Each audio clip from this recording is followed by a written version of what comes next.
Assalamu alaikum wa rahmatullahi wa barakatuh. Ahlan wa sahlan wa marhaban bikum, and welcome to another edition of Debunked here on INX Prime. My name is Sulaimaan Ravat. Now that the dust has settled somewhat after a lot of focus on the G20, one story that was kind of in the background, grabbing some degree of headlines, has now really come to the forefront. And that's the story about people being stranded in Ukraine and this whole Russia-Zuma saga, the subsequent resignation of Dudu Zuma as an MK, as an MP rather, for the MK party in Parliament. So this seems to be a developing scandal with serious implications for justice, for governance, and also for South Africa's position when it comes to an area of conflict internationally. So the allegations have emerged that 17 young South African men were lured to Russia under false premises of security training, and they ended up fighting in Ukraine's war. At the center of the storm, as I said, is the former president's daughter, Dudu Zuma Samdula. And like I've mentioned, she's now resigned from parliament, from party activities. She's under police investigation, and she's accused by her own half-sister of deception and trafficking. Together with these reports, we hear that the former president himself had undertaken a trip to Russia to try to speak to Putin about the matter, but he was reportedly not entertained. So what are the issues here? What exactly has happened? What do we know? What don't we know? What are the implications locally as well as internationally? We are joined on the line by Professor Bheki Mngomezulu from the Nelson Mandela University. Prof, a very good day to you and welcome to INX Prime. Good afternoon, my brother. Good afternoon to your viewers, and thank you for having me. Let's simplify it for our viewers up front. What do we know in terms of what has transpired thus far? What has been ascertained? What we know for a fact is that there are South Africans who are currently involved in the Russia-Ukraine war. As for the number, these figures keep on changing. At one point, we are told they are 19. At another point, they are 17. At another point, they are 18. So basically, it's a figure between 17 and 19 South Africans who are currently involved in the war in the Ukraine. Some in direct combat, others, of course, are still operating on the background. As to how they got there, then that is the issue that I think we are now discussing. But the reality of the matter is that there are South Africans who are there. The other thing that we also know is that there have been allegations that 3 individuals were allegedly involved in recruiting them, one of them being Dudu Zuma Samdula, the other one being Spoga Zikoma, and the other one being Blessing. But then, of course, you and I know that the focus tends to be on one individual, that is Dudu Zuma Samdula. Nothing is said about the other 2 who were also implicated in the matter. So those are the facts that we know. But lastly, we also know that recently there have been others that have been apprehended at the OR airport who were en route to Russia. As to who recruited them, we are yet to know. The investigation is still underway. What do we know about Russian recruitment in South Africa and Africa? There has been theories circulating that Russia needs more soldiers and that they're recruiting from South Africa, from Africa, where they know they are bound to be people who are desperate for some cash, for some money, and are likely to go across. We don't have hard evidence, but then it's a plausible theory, given the fact that the African continent is generally poor, although it's an irony because we are rich in minerals which we don't have control over.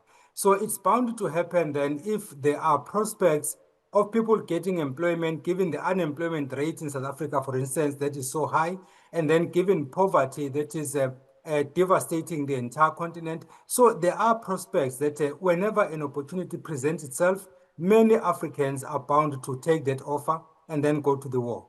We also know that when this war started, President Vladimir Putin was under the impression that it was going to be a swift war. And then it turns out that it has dragged for too long. So which means, therefore, that he needs more supporters. In this case, he needs more soldiers to fight on his behalf.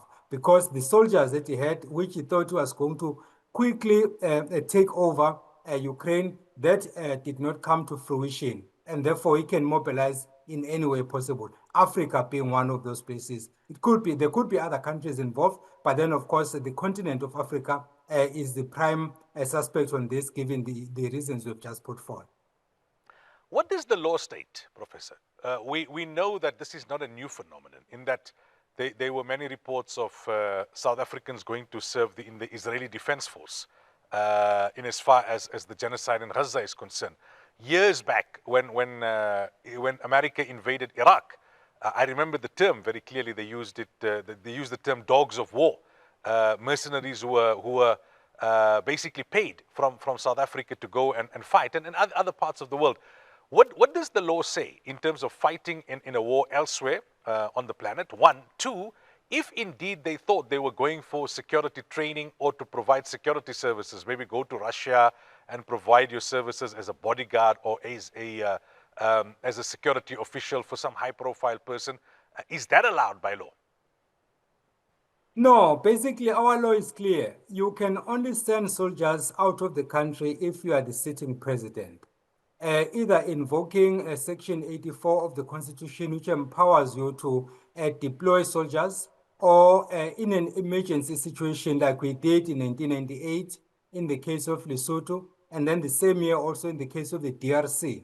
The soldiers that we sent in those countries were in fact sanctioned by the Constitution, and the acting president in the case of Lesotho was the late President Prince Mangosuthu Buthelezi. So basically, there are laws that govern that. So if you want to go and fight in another country without being deployed by the sitting president, that is in contravention of the Constitution, and therefore it's something that is illegal. In the event that you do want to get an employment elsewhere, there are processes involved, in which case then you will have to get all the papers approved by the South African government that you are cleared to go there. If you do that clandestinely, you are in contravention of the law. Like in this case, the individuals are talking about, they may have been lured to go to Russia under the pretext that they were going to train for, to come back and then protect certain politicians. If that was the case, you then have to identify the individual or individuals involved, and then you charge them for contravening that particular section of the law. And then also you hold them accountable for having agreed to do that. If they did that unknowingly, then of course that issue would be ventilated in court, and they'll use that in their defense, that when we went to Russia, we were under the impression that we're going there for military training and not necessarily to go and fight in the Russia-Ukraine war. Then the court will decide how they then give a verdict on those fronts. But generally speaking, the answer to your question is that if you go to fight in another country, that's in contravention of the law. What can the South African government do? Because some people may take a simplistic view and say, well, all right, whatever the reason that they went, or legally, illegally, rightly or wrongly, they are South African citizens, they're in distress, let's get them back, and then, as you say, the courts will do their job. But it seems like it's not as straightforward as that in terms of getting them back, even if the government is to get involved. It's a very complex situation. In fact, I was talking to some of your colleagues in the media space yesterday. The point I made was that instead of us blaming individuals, let us do self-introspection as a country. Did we do due diligence when these individuals left the country? Ordinarily, we visit other countries regularly. Whenever we do that, at OR or Cape Town or Durban, our documents are checked. If you go there on an invitation, you must produce evidence that this is the person who invited me, and then the letter must be there. And then if you are going there as a tourist, then it will be indicated. So in this case, we don't know currently as to how these individuals left the country. When they left OR or whatever airport they used, were they asked where they were going, and did they have a return ticket? Those are the basic questions we should be asking. In fact, terrible as this situation might be, it provides us an opportunity to do self-introspection as a country, and then look into our own laws and our own processes at the exit points, in this case the airports, to see if we're doing what we're supposed to do. Because they didn't just disappear. They went through the process, they went through the airports, so something is definitely not right somewhere. So we have to look back and then see if we did what we're supposed to do. If not, let's put mechanisms in place so that we don't have a similar situation going forward. Yes, South Africa must get involved now because these are South Africans first and foremost. Even if someone escaped the country clandestinely, once there is a problem in another country, then the embassy must come in, then the government must come in, government to government negotiations must take place, and then the process will then be concluded. But it won't be an easy process because before you get them back, first find out how did they get there in the first instance, which is the primary question, then the rest will follow. Let's now zoom into Dudu Zuma, the Zuma family, and the MK party. Have they given any official explanation? Has she given an explanation? Has the party given an explanation? Has the family given an explanation as to their version of events? Let's start off with Dudu Zuma Sambula. She's an individual. She's a South African. Those are facts that we know. She's also a member of the MK party. We also know that for a fact.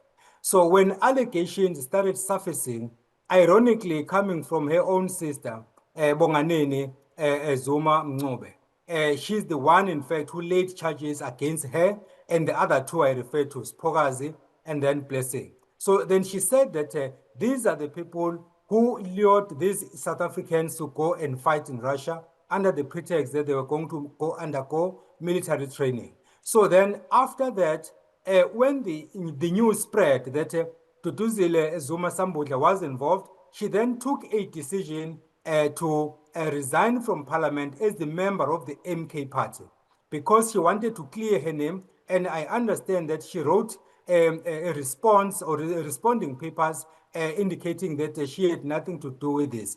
But that is not for us to look at. The court will look into that. Then we bring in the MK party.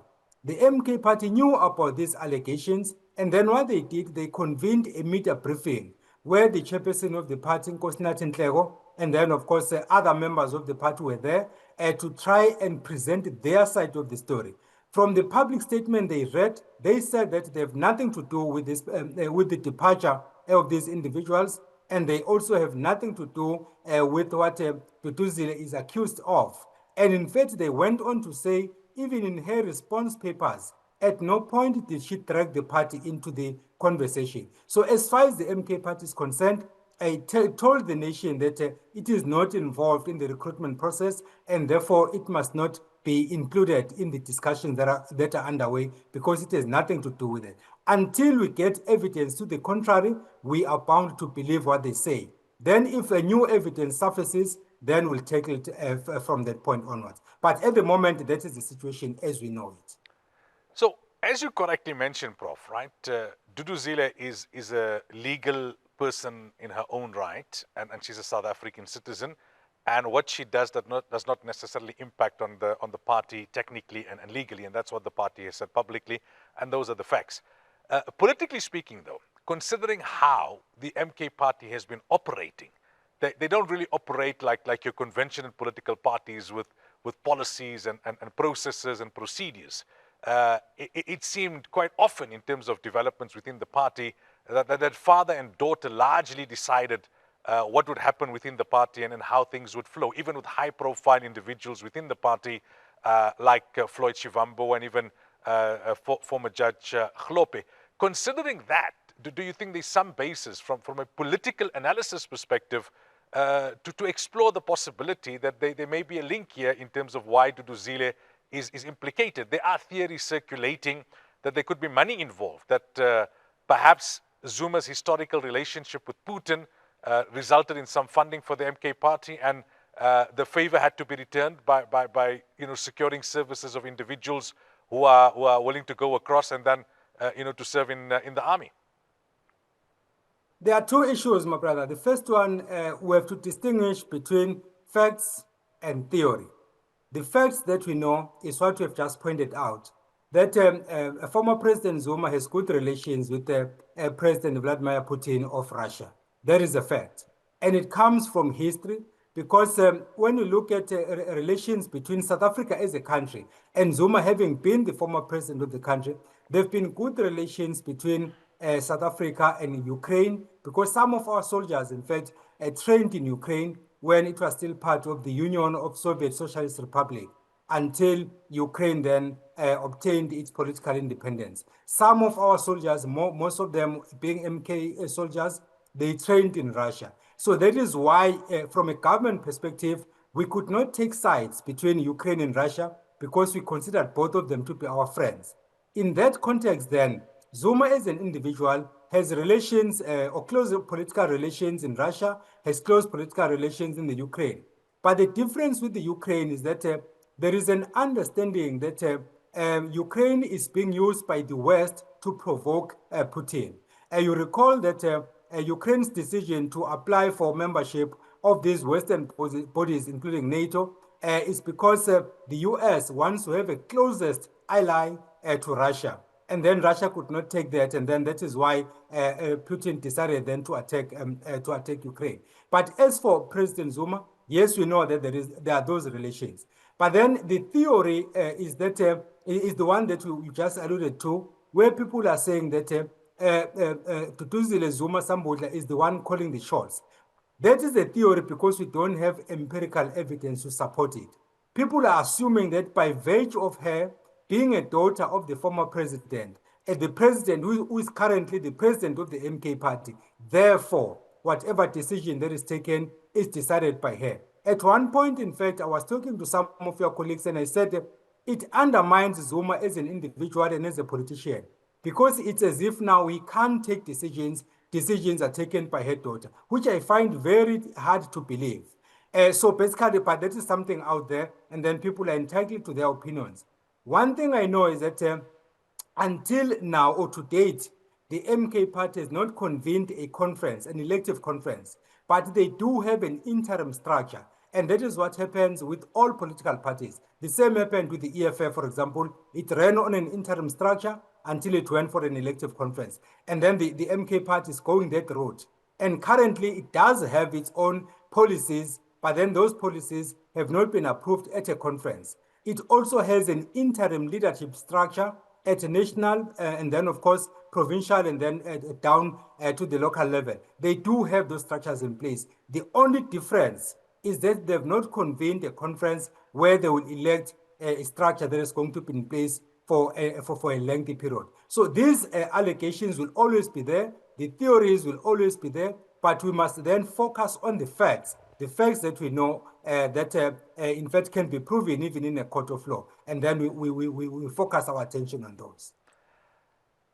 Has the former president Zuma made any comment himself, apart from the comment that the party made at the press briefing, which you alluded to earlier on via the chairperson? Because there are news reports circulating that he undertook a trip to Russia to try and deal with this particular matter, and that Vladimir Putin did not give him the requested meeting.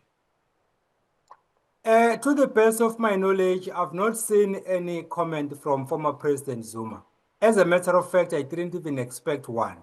His trips to Russia are known to everyone. He has visited Russia on several occasions, primarily for medical reasons and for other reasons which I'm not privy to. The same happened with the late Deputy President Titi Mabuza. He had been to Russia several times. We were told it was for medical reasons, but of course, because we're not close to the situation, we couldn't verify that. So leaders will always visit other countries for different reasons. If then people are saying that former President Zuma went to Russia to try and see President Putin and that meeting did not materialize, I can neither confirm nor dispute that because I don't have facts to that. In that regard. But it's something that can happen given the relations that he has with President Putin. If he wants to diffuse the situation, he can try either to write to Putin or give him a call or go there in person. Those are possibilities. But as I said, to date, I don't have any confirmation to that effect. So I can neither confirm nor refute that kind of an allegation.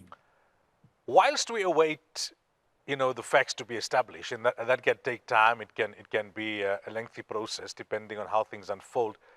Do you think that South Africans are justified in being somewhat concerned that Russian money could be funding South African parties and that there could be strings attached, and that as South Africans it's something that we need to explore further? Yes, my brother, the funding of political parties has been a concern in South Africa for some time. That is why we even enacted a legislation to try and administer that kind of an arrangement. You recall, for instance, that when COPE was formed, Congress of the People was formed, there were speculations that there was money that came from Germany and then there were strings attached.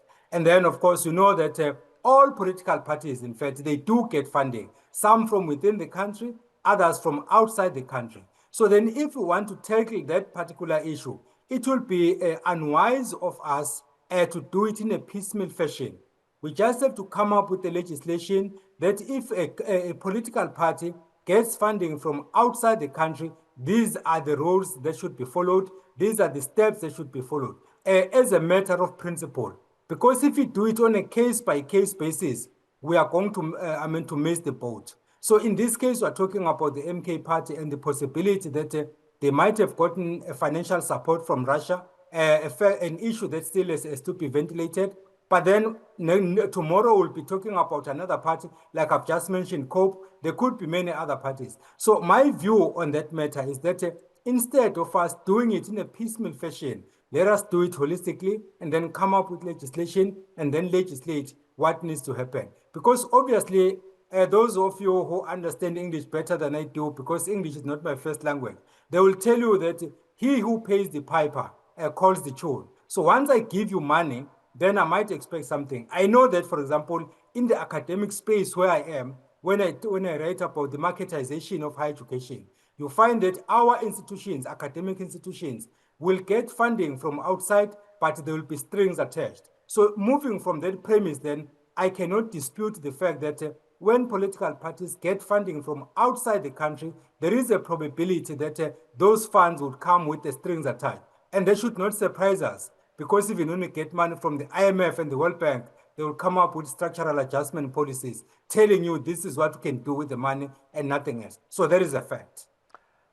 Where does this leave South Africa in terms of international repercussions, if indeed these South African citizens are now fighting in a war on foreign soil? Does it become a bit of a messy situation for DIRCO? Absolutely, my brother. Absolutely. I can answer a question without mincing my words. It is a serious concern.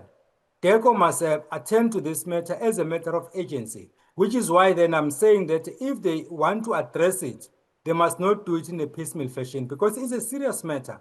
If you have a country, in this case Russia, taking another country, Ukraine, and then you have no business there, and then suddenly your people as South Africa are involved in that war, then of course we'll have to explain what is happening. We've been saying the same thing. You made an example, for instance, of what happened in the case of the Iraqi war, that there were South Africans who were said to be fighting there, illegally so. And then what did we do?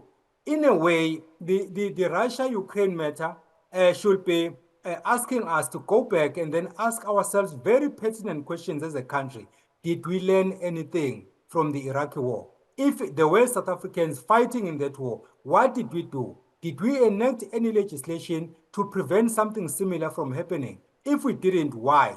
And then if we did, why didn't we implement that legislation? So those are the kinds of questions that we should be asking ourselves as a country. This is a terrible situation, like I said, because South Africans are there, their lives are in danger, but then after all is said and done, we need to take a firm position as a country and think about the future, because we cannot change the fact that South Africans are now in Russia. That is the reality. But then what do we do moving forward in order to try and reposition ourselves as a country, and then, of course, make sure that we don't negatively impact our relations with other countries, because we'll need them sooner rather than later. Finally then, Prof, what's the key issues around this saga that you think we need to focus on going forward in the coming days? The first thing, my brother, is to get our South African brothers back into the country. That's a primary objective. And then secondly, we need to enact legislation to prevent something similar from happening. And then thirdly, we have to be sure that when people leave the country, we have done due diligence in terms of checking their papers, including what I said we normally go through when we go abroad, that our papers are checked, you have a return ticket, we know exactly when you are coming back, so that if you don't come back on that specific date, then that must raise a red flag. So then, given all that has happened, we must get our people back and then try to put our house in order. Because from the look of things, our house is not in order. Prof, thank you so much for your time and for chatting to us. We really do appreciate it. Thank you very much, my brother, for having me. So there you have it. We had an expert give us analysis on this whole Zuma, that's Dudu Zuma, Russia saga. South African citizens are now fighting in a war in Ukraine. They claim they were told they were going there to get security training and to provide security services. And now there's all sorts of implications in terms of international relations, legalities, theories about where the funding is coming into the MK party from Russia, whether there are strings attached.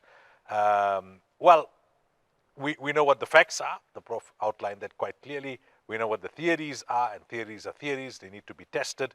Let's observe this particular story because it has significant implications locally as well as internationally for South Africa. Until next week, inshallah. Assalamu alaikum wa rahmatullahi wa barakatuh.